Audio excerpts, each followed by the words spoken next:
வணக்கம் நண்பர்களே. இது பூந்தி கொட்டை. வேப்பெண்ணெய் கரைசல் தயாரிக்கிறதுக்கு நம்ம சோப்புக்கு பதிலாக இந்த பூந்தி கொட்டையை யூஸ் பண்ணலாம்.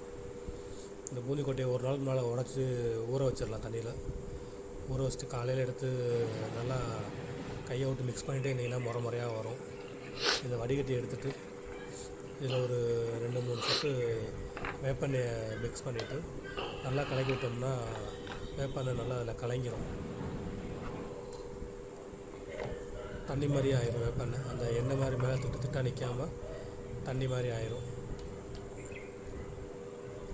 இது நான் 4 லிட்டருக்கு ஊற்றிருக்கேன்.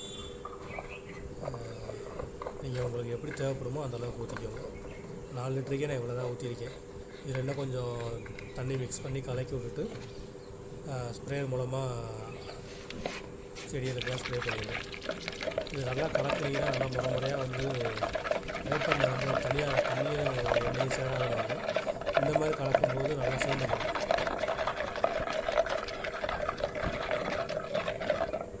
வேப்பெண்ணெய் பார்த்தீங்கன்னா நல்லா மிக்ஸ் ஆகிடுச்சு. எண்ணெய் தனியாக தெரியவே தெரியாது. தண்ணியோடு நல்லா மிக்ஸ் ஆகிரும். நல்லா கலக்கி விட்டுட்டு ஒரு வாட்டர் ஊற்றி ஸ்ப்ரேயர் மூலமாக செடிகளுக்கு நல்லா ஸ்ப்ரே பண்ணிடுங்க. நோய் தாக்குதல் வருதோ வரலையோ வாரத்துக்கு ஒரு முறை இந்த வேப்பெண்ணெயை ஸ்ப்ரே பண்ணோம்னா எந்த ஒரு பூச்சி தாக்கத்திலும் இருக்காது. நல்லாயிருக்கும். இது என்னோடய வெள்ளிச்செடி இப்போ தான் பூக்க ஆரம்பிச்சிருக்கு. ரொம்ப நாளாச்சு நான் வேப்பெண்ணெய் ஸ்ப்ரே பண்ணி.